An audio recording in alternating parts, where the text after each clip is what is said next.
Hello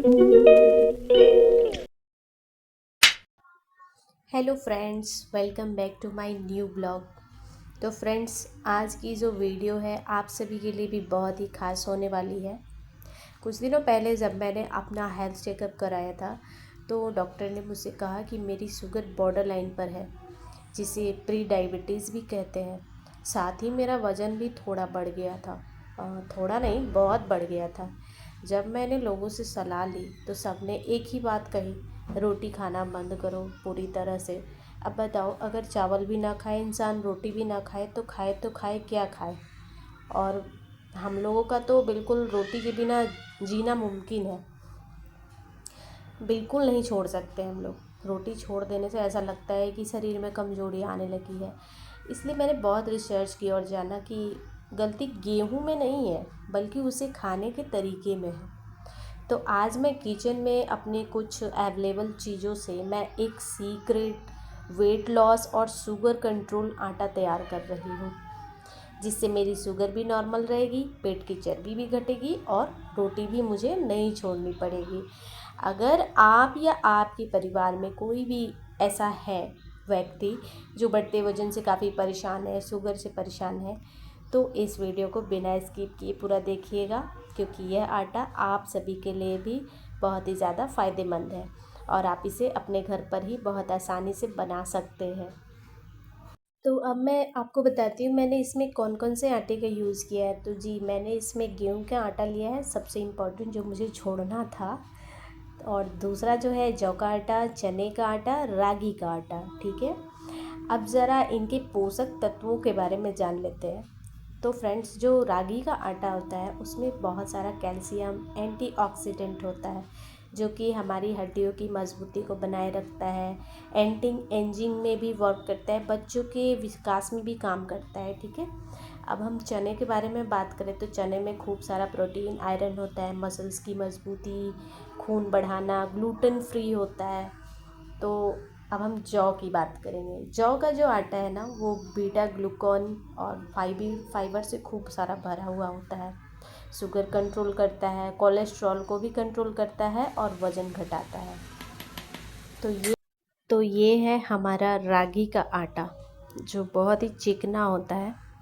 और जो रागी का आटा होता है ना, इसकी तासीर ना गर्म होती है, इसलिए ना इसकी क्वांटिटी मैं आपको बताऊं, सारे आटा के अकॉर्डिंग मैंने इसकी क्वांटिटी बहुत कम रखी है।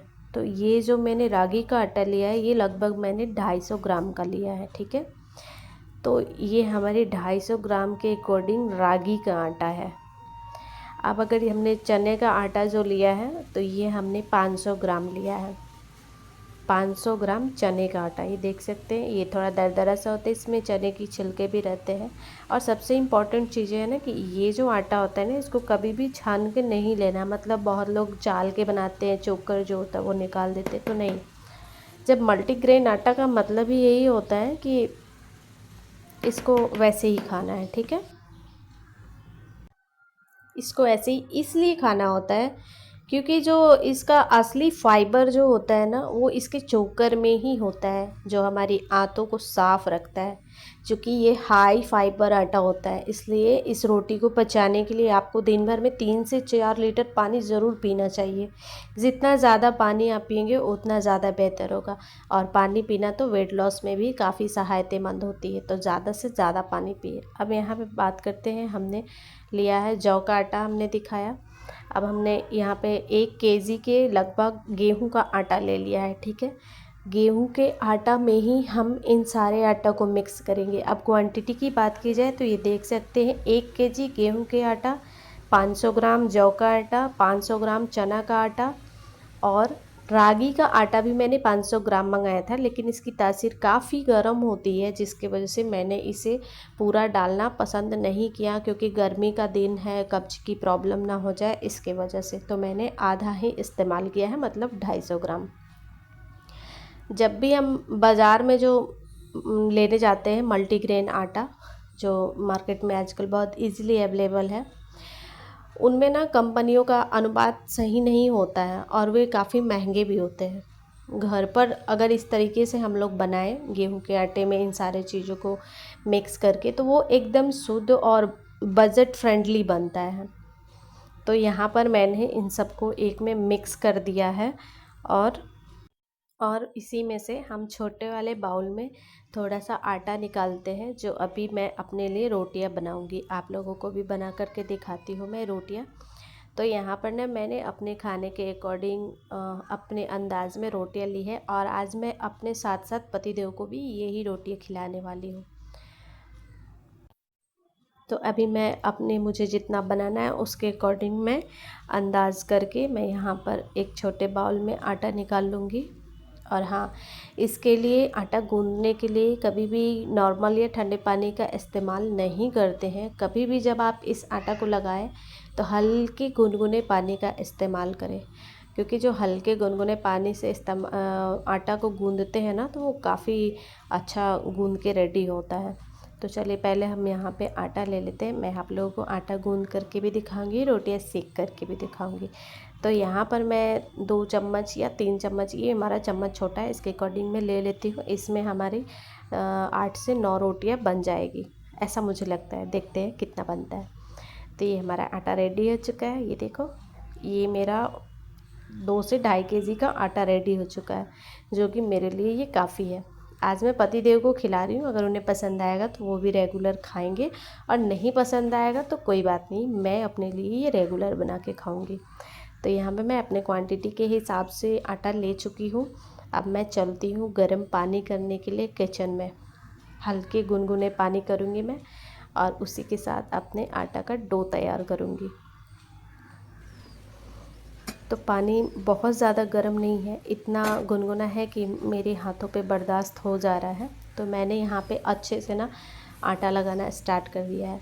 चूँकि इस आटे में रागी और जौ चना मिला हुआ है, जिनमें ग्लूटन लचीलापन नहीं होता है, इसलिए कुछ लोगों को शिकायत होती है कि इसकी रोटियां फट जाती है या कड़क बनती है। लेकिन आप मेरी इस ट्रिक से आपकी रोटी एकदम सॉफ्ट बनेगी। जब भी आप आटा गूंदना, गुनगुने पानी से गूंदना। ये देखिए, मैंने आटा गूंद करके रेडी कर लिया है। अब इसे मैं थोड़ी देर के लिए ढक करके रख देती हूँ, 10 या 15 मिनट के लिए। तो 15 मिनट हो चुके हैं। अब मैं चलती हूँ अपनी रोटियाँ बनाने। तो यहाँ पर देखिए कितने आसान तरीके से मैंने यहाँ पेड़े निकाल लिए हैं, और बिल्कुल आसान तरीके से ये रोटियाँ बेल भी जाती है। ये पेड़ा मैंने ले लिया।